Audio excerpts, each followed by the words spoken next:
Hello and welcome to another edition of All the Horrible Things. This is episode 67, and we're releasing to you on the day of the big Oppenheimer release. Have you bought your tickets to Barbenheimer? No way. No, you're gonna wait a weekend or two? No. I don't have any interest in seeing Barbie. What? You're joking. I'm not joking. I have zero interest in seeing that movie. I'm dying to see it. I think it looks amazing. And it's already getting really good reviews. And you got Greta Gerwig behind the lens. I'm thinking it's going to be really funny. That being, I hope so. I hope that it is, and I hope it's good. And it's got an amazing director, writer. She co-wrote it, Greta. I love her. I don't think this movie's for me. I do. I think they're what was it? The means in which they're trying to sell it, their PR, it was great in saying that for those of you who love Barbie, this movie is for you. For those of you who hate Barbie, this movie is for you. You know? Yeah. I think it'll do a great job of satirically dealing with, gender roles and such. And frankly, just the production value itself looks great. And frankly, maybe we could take a look at it through the horror lens. Maybe Barbie could be seen as a horror film. But Oppenheimer definitely can be seen as a horror film, and I'm hoping we can tackle that as horror soon. Yes. I got my tickets for Saturday, so I'm very excited to see that. First thing in the morning, 10:45 a.m., bring on the nukes. But the reason I bring this up is because Oppenheimer is kind of what directed us to this somewhat different cast today. Yeah, definitely. What are we going to talk about? We're going to talk about, just scary weapons of war. And I think we've taken a nice approach to it. We're coming at it from a couple different angles. First of all, we've got our own ideas. But you had a really good idea of asking Google Bard to generate a list for us.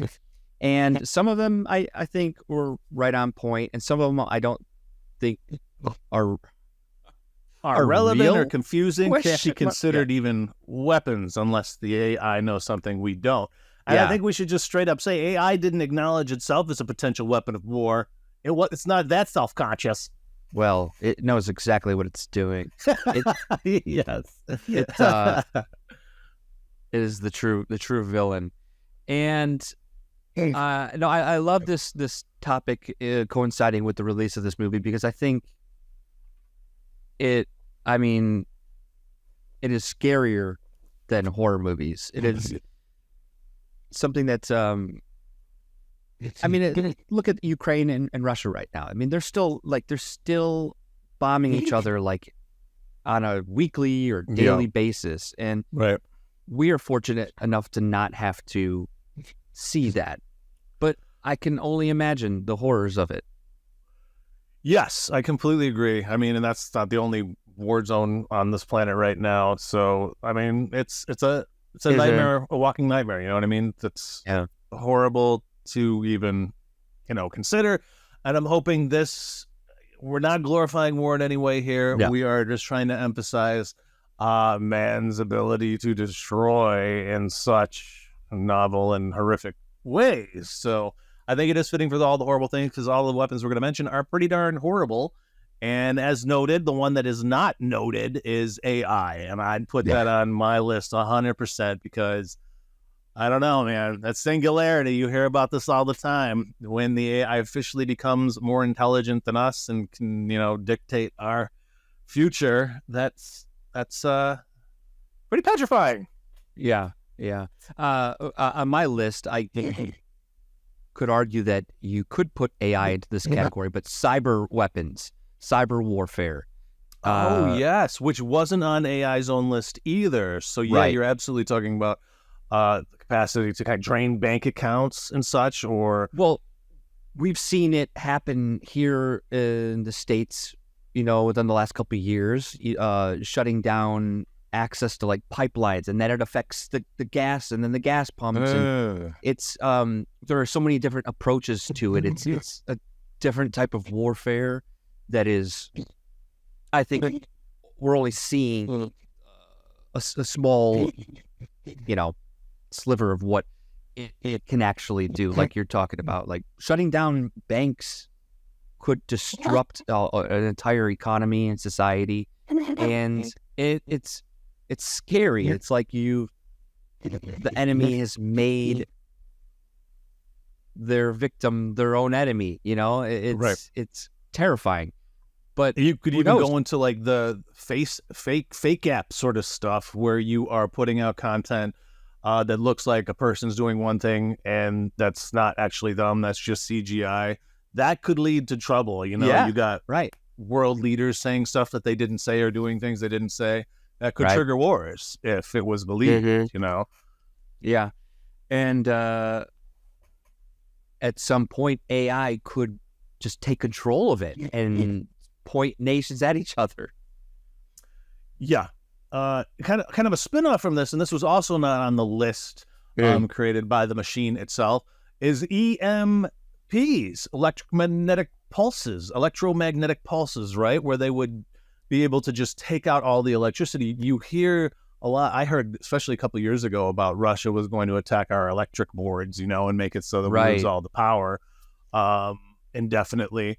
That's definitely considered a weapon, if you ask me, because I have, shows to watch, man. It might infect, Barbie this weekend. We don't know. Exactly. And I'm deep into Zelda, and if I were to be denied that, I don't know what I would do. So yeah, you're absolutely right. In that department, it's kind of skirted all of that. Good old Bard, good old AI, which I found very interesting. Unless you want to speak more to that, I wanted to mention another one that it didn't come up with, which is just propaganda in itself. Oh. Propaganda is definitely a weapon of war that we saw used to the extreme, obviously, in World War II. But even to this day, I feel like that is something that we got to be conscious of, and that could lead to our own destruction, if we're tricked into believing things or whatever, ethnocentric or nationalistic reasons. It could be very detrimental to humanity. Absolutely. That's a great call. I could point out North Korea. I mean, they're still under the impression there's things going on in the world that they have no idea what's actually happening.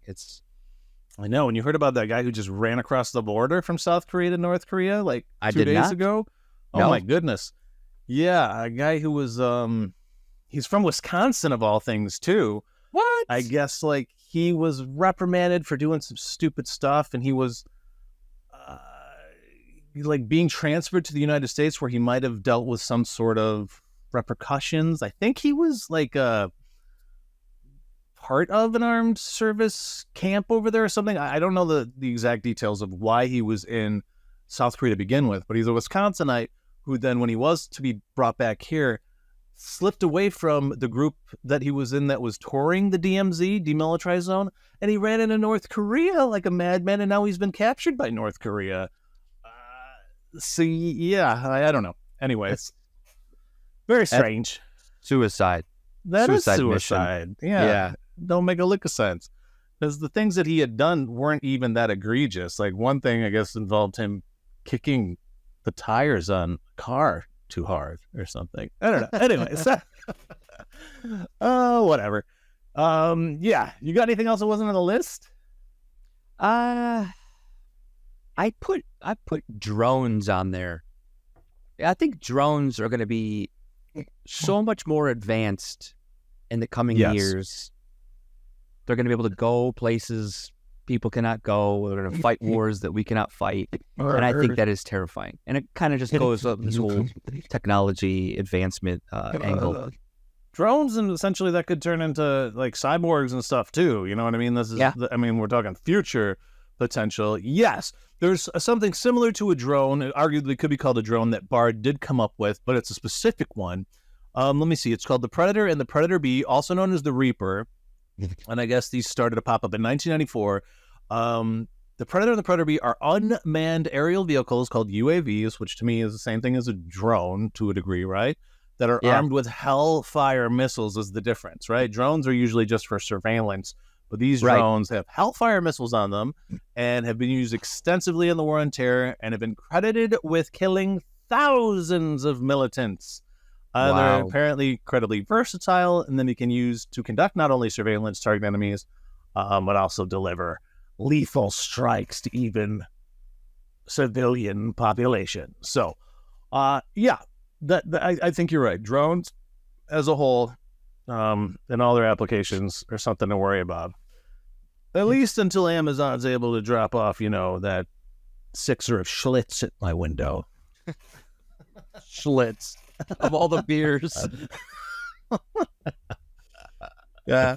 No, let's jump into the list that Google Bard has created. Before we do, I do got Please. two more that they didn't mention. I guess great. considered to what they put on there, these are going to be lesser. But me personally, okay. On the list, they did have plague, right? But that's not a weapon, so I think this is an instance where Bard kind of missed the mark here, unless Bard is aware of something that we aren't when it comes to the plague, and maybe it wasn't disseminated via rats, and maybe it was powers that be that were doing a little reset there. But for some reason, they had plague on the list. But my derivative of that is any sort of like gas weapon, that could potentially either put you to sleep or just kill you straight out, right? Gas and sedative sort of bombs. That's something that it didn't really bring up. It brings up something similar, but not direct to straight death, kind of like we see in the Holocaust, obviously, or sedatives, being put to sleep and then being, potentially manipulated after the fact, after you've been. Right. That's AI kind of dropped the ball on that one. That to me is really scary when then you can be dragged and then worse things can happen, right? Right. That was not my... And then just me personally, landmines will always be horrific to me, just because you got that moment of that click where you step on it and you're doomed, but as long as you don't move, you can at least be, have all your arms and legs for however long you can stand there. To me, that's horrific. And definitely would make my list when you're thinking about more smaller warfare, not smaller warfare, but compared to what the Bard came up with, I guess more on the ground warfare. No, that's a very terrifying thought. The thing that you mentioned though, it's sarin gas, which is it attacks the nervous system. So. And that has been used, yes, in warfare for sure. Something else that made me think about a new one is bacteriological warfare, which is basically weaponizing bacteria, kind of like, there's a lot of fake accusations to why COVID was created. Right. I mean, it was a lab leak. I mean, that's kind of been established now. We know that it was a lab leak, but we don't know if it was purposeful intended. Or not. Yes, correct. But that is terrifying. That is absolutely terrifying, the idea of unleashing a virus. I mean, which is so careless because you cannot control that. It would be the end of humans as we know it. I mean, really, we should have thought this through a little bit more, because we could talk about all these kind of weapons and relate them to movies that have hit that weapon on the head, and now immediately comes to mind is 12 Monkeys. 12 Monkeys was like my favorite movie when it comes to, releasing that chemical weapon that destroys it. Well, Bard did kind of have this on there, but it was more specific. That's what I kind of liked about this list from the Bard, is it gave you specific examples. It's called the Chimera virus. I guess, which started being relevant in 2012. Chimera virus are created by combining genetic material of 2 or more different viruses. So you have this hybrid virus that's going to do so much. Can you imagine if like COVID was mixed with something else? No. That's what we're talking about here. That can be incredibly deadly and difficult to treat because, you got the two things, and, to get a cocktail antidote is going to be that much harder. And of course, they're created in laboratories, and thankfully there's no evidence that they have ever been used yet. And I did want to mention another little good note, is that apparently in the last month, we have destroyed, the U.S. has destroyed all of our chemical weapons. Oh, wow. So we don't have any more of those, which is good.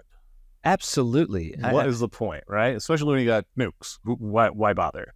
Well, let's just talk really quickly about the idea of organized warfare. So you've got things out there like the Geneva Convention, and the idea of coming up with a set of rules is terrifying also.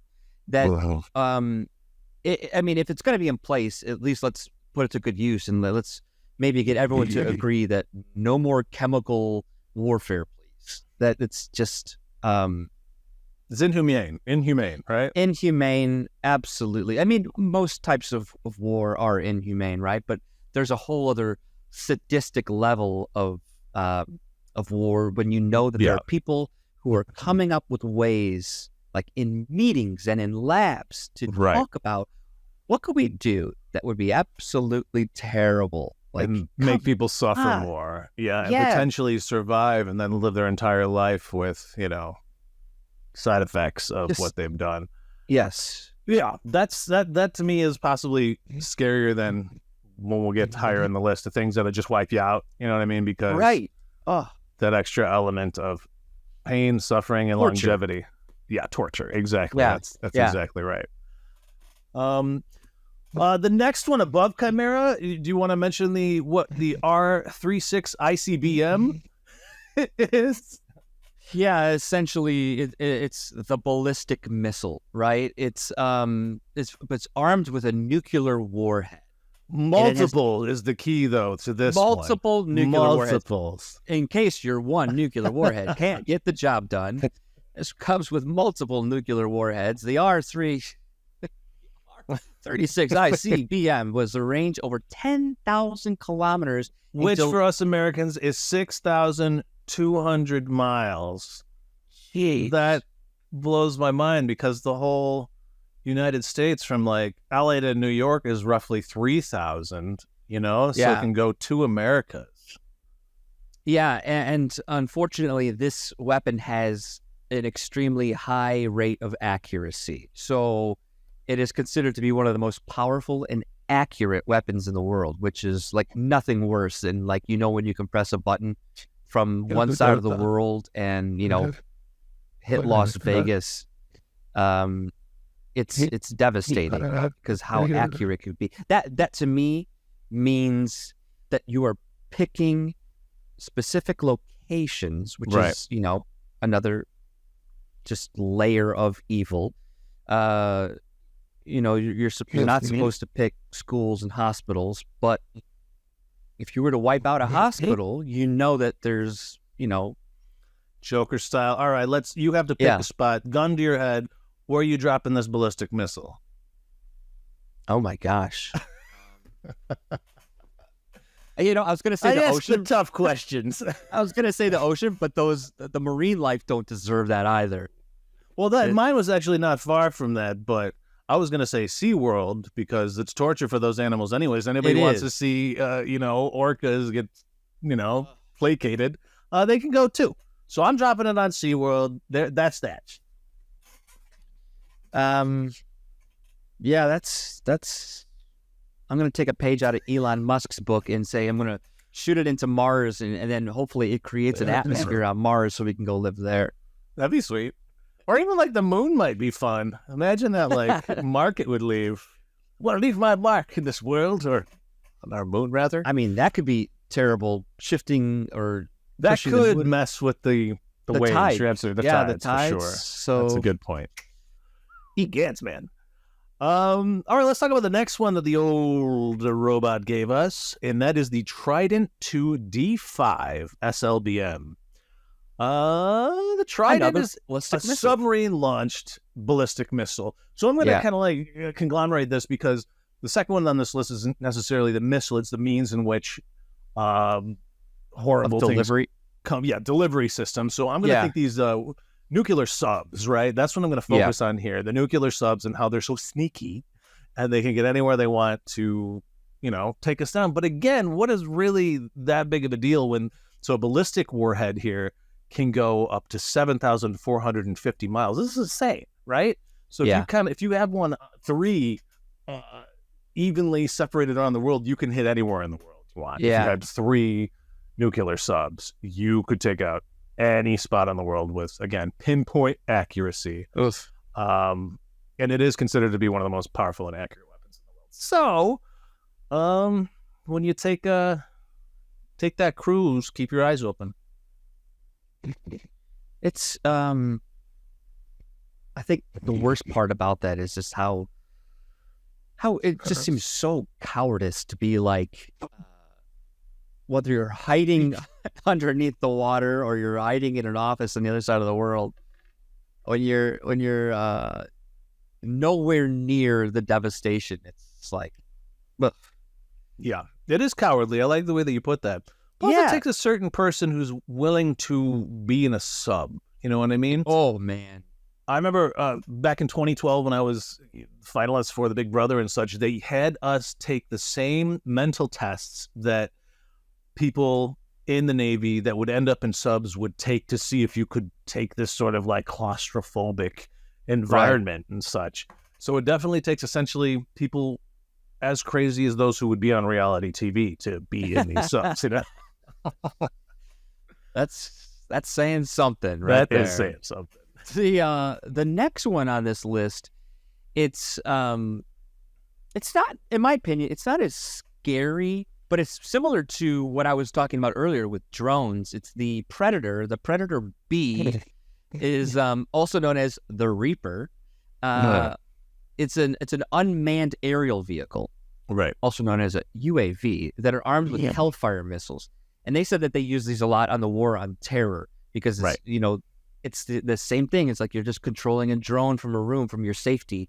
And they have been credited with killing thousands of militants. The Predator and Predator B are incredibly versatile weapons.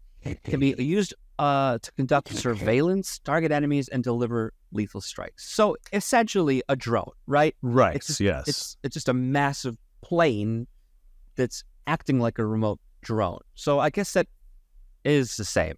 I wish I could remember the movie that uses these in a way that it gets people who are really good at video games to think they're playing a video game to destroy, I can't remember what film or TV show that was in, but they don't know what they're doing, but they're actually controlling these UAVs and destroying real people when they think they're actually playing a game. I remember that as well. Right? Can't remember what it was, but oh man, there you go. What a great concept! It is, because for sure. You're not only in a secluded area, like in a dark room in the middle of nowhere, and these planes fly. And I wish I had the actual information, but they're so high above the clouds. It's almost as if they were controlling like a satellite. No one sees this plane up there. It's got this crazy zoom that you can pick out like Google Maps basically, or Google or even Earth, Microsoft flight simulators are creepy close because they use the Google Maps for it. I think. Yeah, that's a creepy one just because, like the submarine, cowardly. You're just sitting up there. It's kind of godlike. This, up there at Mount Olympus, like totally Zeus dropping the lightning bolts for sure. Yes, which kind of thinks like maybe we should go back to the renaming this thing instead of the Reaper to be like Zeus's lightning bolt. I could see that working better. Yeah, it does bring the death though, so it'd be the Electric Reaper. The next one is horrible, but kind of fun relative to what we've been talking about. Right. The airborne laser Boeing YAL-1. So this is the first one we're dealing with there that has a laser weapon system designed to shoot down ballistic missiles in flight. So this is kind of like a reverser in a way. You can take it down, but they do have the capacity now, I guess, to use that laser, Star Wars style to, take things other than just the missiles down. The system was never deployed, but it represented a significant technological breakthrough. And who knows if it was deployed or not? I'm sure it's been tested, right? Oh, yeah. We Off know the record. Exactly. And it showed that it was possible to develop a laser weapon that was powerful enough to destroy missiles at long range. This gets to, what is it? What does old Darth Vader use to destroy planets? I mean, this is the precipice of this. The Death Star laser. It is. If the Death Star looked like a Southwestern airline flight, I mean, if you look at the image of this, it just looks like a commercial airline. I mean, this thing. Yeah, that's insane. It's not as cool as the Death Star. Yeah. Do you got a laser pen? I have a cat, so I definitely have a laser pen. And I don't. I've never had a laser pen. I had a buddy who had like one of those really, really powerful ones, but he accidentally crossed his screen monitor and it burns out the pixels in the screen. Whoa. So I do know someone who has been detrimentally affected by lasers. Aside from cats. And it is actually, I guess, bad for cats because they need something tangible to catch, and it'll just make them absolutely crazy. So we don't use it that often. Yeah. Just to distract her more than anything. The next one on this list, just by description, it kind of reminds me of the aircrafts that they created in the movie Captain America Winter Soldier. When you see those massive, there's like 3 of them, those crafts that, because this number 2 is called the Nimitz class aircraft carrier, and it is the largest warship ever built. It is armed with 90 aircrafts, 20 cruise missiles, and a variety of other weapons. The Nimitz class carriers are capable of projecting power over vast areas of the globe, and they are considered to be one of the most powerful weapons in the world. And it's crazy because it's not as like a commonly known like household name. The Nimitz air. I had never will heard. be after these hearings though, because the alien hearings are next week, and one of the main videos they're going to be showing is from the Nimitz. One of the Air Force dudes from that has, pretty convincing footage from his flight of one of these, Tic Tac UFOs. Right. So that's where I've heard the name. The Nimitz has come into my purview of late because of the UFO videos that have come from those who work on it. We're absolutely right. We're talking about the hub of horror here more than anything. This is like your an island, your armory island of mass destruction.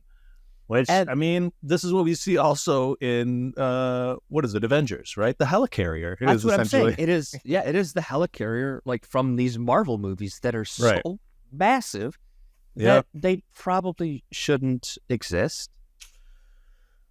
Yeah, but we still got madmen like Putin and stuff. Yeah, that's tricky. And let's say that these men in the sky or in the ocean, whatever they are, beings are not nice. We're going to need stuff like this. I hate to say it. Yeah. I don't necessarily want the military-industrial complex to get more monies, but it is good to know we'll at least kind of put up a little bit of a fight maybe because of stuff like this. But there's going to be so much more advanced. They would destroy that so quick. Right. Well, here's a question I'm going to pose to you.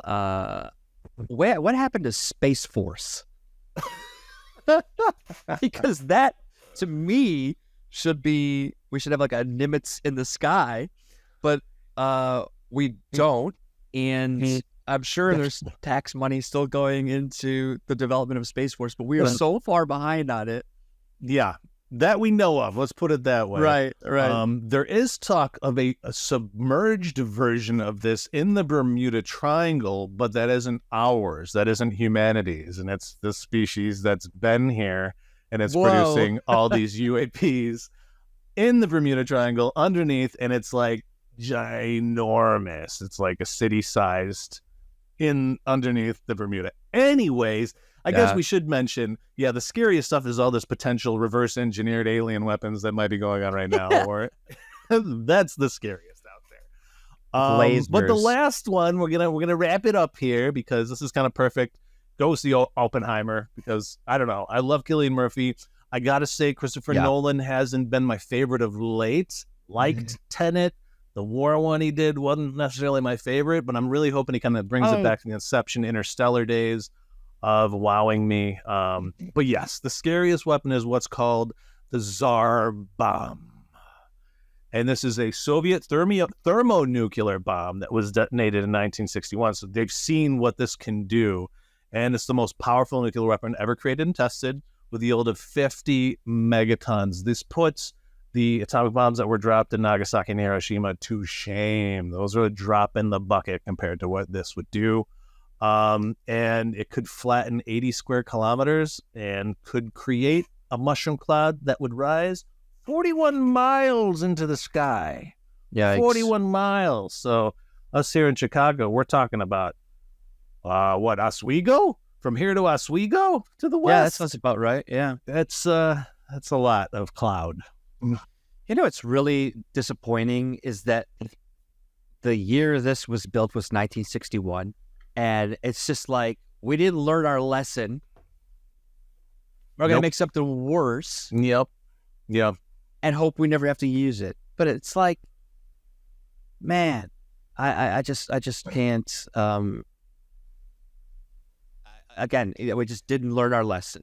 I mean, well, Freud we got a death wish in us. Part of us will always have this sick obsession with self-destruction, and we gotta hope we learn eventually. Yeah. I don't know how that happens. We need some sort of spiritual or some sort of enlightenment that we haven't gotten to yet. And I think a lot of it has to do with powers that be controlling us via greed and wanting to not make humanity, more egalitarian.